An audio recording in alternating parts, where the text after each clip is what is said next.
Gilang, seorang wanita yang juga hobinya berjalan-jalan juga berpetualang. Wah, pokoknya cowok-cowok yang kemayu-kemayu mah gak ada apa-apanya sama cewek ini. Langsung aja inilah dia, Riani Jangkaru.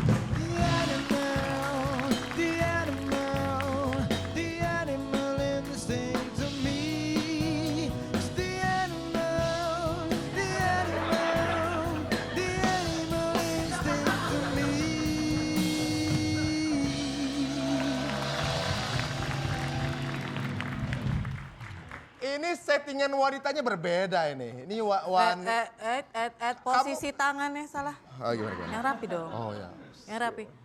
Boleh minta lap buat di bahu? Boleh Bu? Ya. Boleh. Ini sebenarnya saya jadi kayak jongol. Tapi bicara soal pria-pria itu banyak yang sudah levelnya di bawah beliau. Karena waduh, tipe petualang seperti apa sih yang belum pernah dijalanin. Langsung sekarang kita ajak Riani untuk berbicara ngobrol sama kita. Tepuk tangan untuk Riani. Monggo. Terima kasih. Riani Jangkaru sudah bertahun-tahun berjalan-jalan di Indonesia. Paling jauh di mana? Bulan sih pernah, cuma Ngeri nggak lu? gue nggak bisa Bulan. sombong. Dia pernah ke Matahari cuma lagi nggak diskon. Dia makanya ke Bulan. Itu biasanya anak sekolahan kalau udah bau matahari udah kemalaman jadinya bau bulan. Bau bulan, iya. Paling jauh di mana di Indonesia? Kalau Indonesia paling jauh sih ambasador sih. Ambasador kayaknya di sini. Kuningan kayaknya ya. Paling jauh sih kebanyakan ngambil perbatasan-perbatasan. Perbatasan. Natuna, Papua, Merauke, Sabang, Atambua, Alor. Main-main ke situ aja, kadang-kadang beli garam, beli gula. Ini bahaya. Jadi bahaya Ini kayak jual rumah, pintunya di Papua gitu. Kamar mandinya di Selat Sunda. Iya. Tapi nggak boleh nelfon, nggak boleh SMS, nyamperin ke Manokwari. Iya bisa. Gitu dia. begitu. Beli gula di sana. Emang kalau orang suka berpetualang begitu. Ya lihat aja kayak Dora gitu, kemana-mana bawa peta. Ini sama nih. Di belakang ya kemana-mana bawa peta. Itu tadi masuk ke toilet juga teriak-teriak sendiri. Ayo, katakan siram, katakan siram. Siram, berhasil. Baru nyiram aja berhasil. Kita akan ngobrol lebih banyak mengenai petualangan dari Riani, tapi jangan kemana-mana. Hanya di Tuna Show. Riani Jangkaru memulai menjadi seorang petualang itu kurang lebih 12 tahun yang lalu ya di sebuah stasiun TV. Iya, waktu aku 10 tahun. Hah? Dari Berarti 10 Kan sekarang gue dua-dua. dua. Oh gitu. Kamu Lu dua-dua masih bener kecil. nih? Oh saya pikir seumuran. Enggak, kita. dari segini kayak jenglot. Jadi gue hidroponik kalau kena air membesar gitu. Tapi sebenarnya gini, ada nggak sih ketakutan kamu ketika pertama kali kamu ditugaskan bahwa kamu sekarang menjadi seorang petualang gitu di pekerjaan kamu? Ada nggak ketakutan awalnya? Nggak mau pulang aja. Nggak mau pulang atau nggak bisa pulang? Nggak mau pulang, karena pas pertama kali gue mau jalan itu dibilangin, nanti kita bakal stay di Kalimantan, di perkampungan suku Dayak, mungkin sebulan di sana. Udah kebayang kan, ntar di sana kita bisa arung jeram di sungai-sungai yang besar, kita bisa masuk hutan, kita bla bla bla. Ya udah, gue udah kebayang gue bikin KTP sana sih sebenarnya. Tapi sebenarnya ada nggak petualangan daerah-daerah yang paling bahaya yang pernah lu temuin itu di mana? Bahaya sih tergantung definisi bahayanya sih ya. Atau beginilah, masih perawan lah daerah itu, biasanya bukan tempat pariwisata gitu. Paling ada di Papua sih ada suku Korowai Kombai. Dari kulturnya sih mereka katanya kanibal seperti itu. Dan kita masuk ke hutan jalan sekitar 4 hari nyampe ke kampung situ. Tapi sebenarnya yang bahaya di sana tuh bukan mitos bahwa mereka kanibal dan segala macamnya. Jadi mereka tuh tinggal di atas pohon. Rumahnya tuh bisa sampai 20 sampai 30 meter. Terus pas gue liputan gue harus syuting ke aterus dong. Jadi Naik tuh, pohon? Naik pohon, jadi pohonnya cuma satu biji gini doang nih, satu batang. Satu batang? Satu batang, nggak ada bijinya ya. Terus rumah itu ditopang di atas pohon, rumah pohon, jadi harus naik sekitar 30 meteran, itu berpegangan ke batang pohon, kayak gitu. Itu ada, tapi pakai tali gitu apa? Nggak pakai tali cuy, begitu aja manjat-manjat. Bawa kamera? Ya, kameramen gue bawa, kameramen. tapi ya udah di situ gue pikir oke, bisa naiknya, emang bisa naik, pas giliran turun, Nah, PR deh tuh ya. jadi gue harus memegangi batang pohon itu dengan amat sangat baik. Oh iya. Supaya bisa turun. Dan kasih sayang dengan memegang itu membuat dia selamat sampai di bawah. Iya. Ya. Baiklah. Bicara soal dia, kita juga tahu bahwa ternyata Riani adalah seorang aktivis yang juga Peduli soal hewan ya. peduli terhadap hewan. Jadi apa yang udah jalan kemana-mana menemui berbagai hal yang harus dilestarikan. Nah, kita punya sebuah VT yang tentunya juga bentuk kepedulian kita terhadap hewan-hewan yang hampir punah ala tunaj. Burung cendrawasih. Burung langka ini hanya ditemukan di Indonesia bagian timur. Sayangnya kepunahan burung ini disebabkan oleh perburuan liar dan penggunaan bulunya sebagai pelengkap pakaian dan adat di Papua. Sedangkan di Eropa, bulu burung cendrawasih dimanfaatkan untuk membuat topi. Apa kamu mau kalau aku cuma jadi hiasan menari atau pajangan rumah aja? Andai aku bisa bicara, aku ingin menghiasi langit Indonesia saja. Gajah.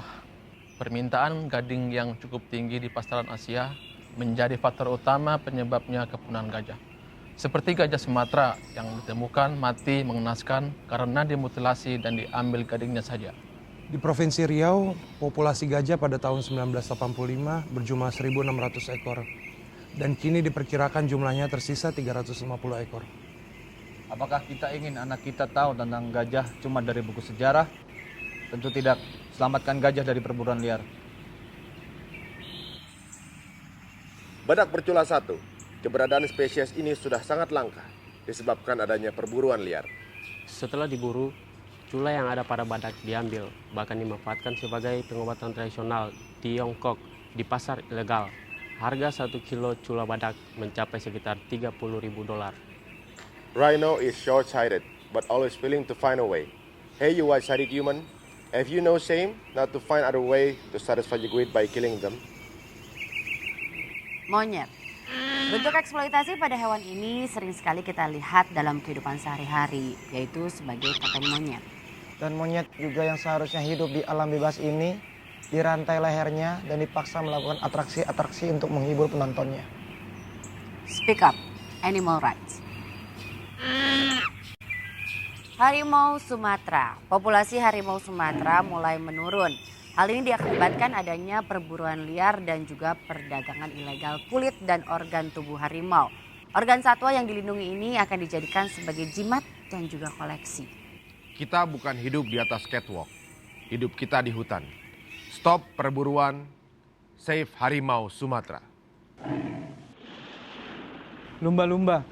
Para aktivis saat ini sedang gencar berkampanye dan memprotes perihal sirkus yang menggunakan lumba-lumba.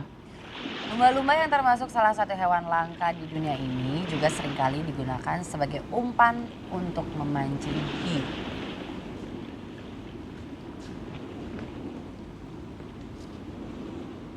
Stop eksploitasi hewan. Sekarang juga.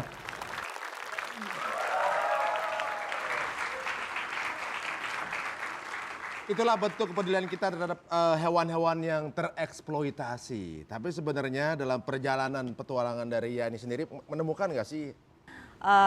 Orangutan misalnya paling lagi juga naik lagi kan isunya sekarang, terus gajah, harimau, terus kalau sekarang mungkin orang banyak nggak sadar isu-isu di laut kita juga lagi naik banget karena mungkin ketika dulu orang Indonesia banyak yang ngeliatnya apa-apa tuh yang ada di darat aja, sekarang mereka juga udah banyak yang lebih tahu dan pengen tahu apa yang ada di laut. Dan ternyata isu-isu soal kelautan Indonesia juga semakin keangkat. Jadi kan Riani kan aktif juga untuk kampanye SOS Shark dan juga lumba-lumba ya. Yang soal kampanye lumba-lumba Udah berapa itu tahun gimana? tuh? Bisa ceritain? Kampanye bareng-bareng sama Coki juga, sama Melanie, sama teman-teman dari Jakarta Animal Aid Network. Kita justru kampanye stop sirkus lumba. Kita ini Indonesia adalah negara terakhir di dunia yang masih ada sirkus lumba keliling. Sementara sirkus lumba keliling ini lumba-lumba yang harusnya dilindungi diambil dari laut, diangkut keliling pakai truk, pakai karung goni basah, badannya cuma dikasih mentega supaya nggak kering. Lalu ketika kolamnya itu dimasukin ke dalam kolam air tawar yang dicampur klorin sama garam. Oh, disiksa dong berarti. Disiksa. Nah, ini juga lucu ketika negara lain atau misalnya contoh paling dekat India deh. India sendiri udah mengusulkan lumba-lumba itu sebagai sejajar hak asasinya dengan manusia karena amat sangat cerdas, punya kultur, punya kemampuan yang membantu manusia dan lain sebagainya. Di kita malah disiksa kayak gitu. Jadi kita ngasih awareness untuk teman-teman juga, para keluarga juga, jangan kita dibutakan oleh kata edukasi. Apakah namanya edukasi kalau pada kenyataannya lumba-lumba itu tersiksa? Apakah edukasi namanya kalau misalnya kita melihat pergerakan lumba-lumba itu sebenarnya bukan di alamnya. Kalau mau edukasi, ada kok anak-anak ataupun orang-orang yang terobsesi dengan dinosaurus, tapi nggak harus dinosaurus di depan mukanya kan? Iya. Bisa dari buku, bisa dari video. Jadi analoginya bisa seperti itu. Mau lebih oke, kenapa nggak orang tua nabung effort dikit lebih banyak lagi untuk ngajakin anak-anak tuh, nah lumba-lumba tuh pinter, yuk kita lihat di habitat aslinya. Ada efek yang sudah mulai positif nggak untuk apakah berkurangnya sirkus keliling lumba-lumba itu atau gimana? Kalau berkurangnya sih justru makin banyak ya, karena kelihatannya malah jadi membabi buta gitu. Tapi yang justru kita sadari makin banyak keluarga yang sudah aware sama isu-isu ini gitu. Ngapain mereka ngajarin kekejaman yang sebenarnya terselubung atas isu edukasi ini ke anak-anaknya. Juga isu-isu kelautan ya standar lah ya, ini kan urusannya sama uang ya, ini bisnis gitu kan.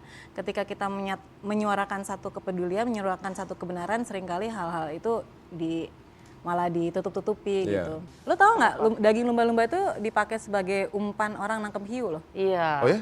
Iya. Ada tadi juga di kampanye. Iya. Terus juga termasuk kita baru dapat footage 1 bulan yang lalu di Papua. Jadi sirip lumba-lumba dikeringin, dibilangin sirip hiu. Jadi setiap bayi artifisial. Jadi setiap bayi hiu yang lo makan dari penjualan hiu ataupun lo beli dari supermarket, bisa jadi dalam perutnya tuh ada daging lumba-lumba yang lucu minta ampun gitu. Aduh, sayang sekali. Dan tentunya juga kekayaan ini ada di Indonesia. Tapi semuanya sepertinya hancur begitu saja cuma gara-gara bisnis. Ini satu pertanyaan terakhir ya. Dalam petualangannya katanya pernah calon anak menyelamatkan menyelamatkan dirimu. Gitu. Iya, banyak dia menyelamatkan saya. Itu sih waktu angkatan Medina baru kepilih jadi presenter 2006. Jadi gue lagi hamil kan. Itu rencananya tanggal 9 Juni itu gue nyusul di Jayapura. Cuma nyambut mereka pulang. Nggak tahu ya pas kejadian kita bilangnya 666 karena 6 Juni 2006.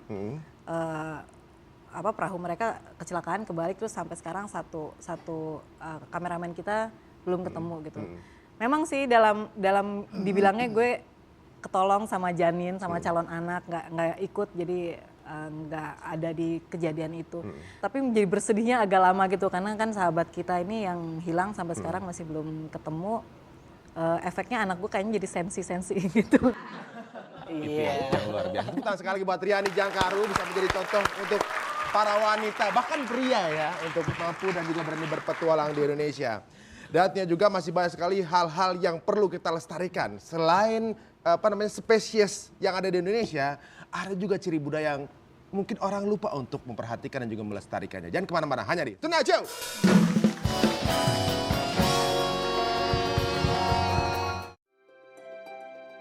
Bangsa yang besar adalah bangsa